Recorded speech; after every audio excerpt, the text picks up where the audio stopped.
John Farrell's had it easy in September when you consider that the Boston Red Sox have as many as 40 guys if they want on the roster during September. But when the playoffs come around, you got to cut that down to 25, and the Red Sox are going to have some decisions to make. Now, last time the Red Sox were in the playoffs, 2013, Farrell opted to have 11 pitchers and 14 position players. So he went with the extra guys coming off the bench. And remember, Quentin Berry, kind of like Dave Roberts back in 04, was the base stealing extraordinaire. Maybe Marco Hernandez could be that guy this year. The Red Sox have shipped Yoan Moncada out to the Arizona Fall League, so they might have to go with Marco Hernandez. When you look at the bullpen, this is where the questions come in, because you know who's going to be atop the starting rotation with Rick Porcello and David Price.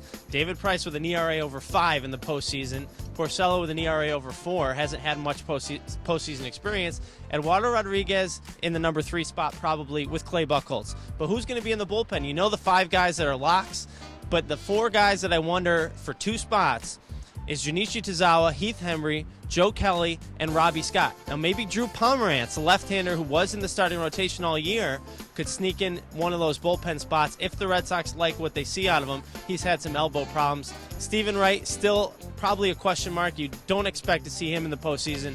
I think the spots are probably going to go to Joe Kelly and Pomerantz or Robbie Scott, depending on the lefty that John Farrell chooses.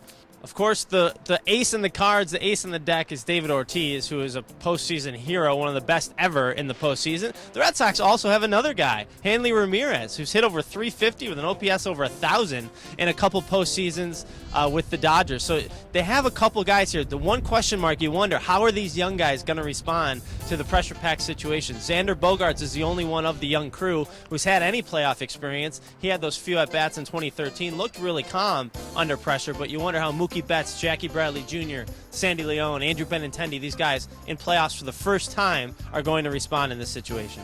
Either way, the Red Sox are going to have a lot of options to go through as the playoffs get underway. We'll have you covered, as always, on BostonHerald.com.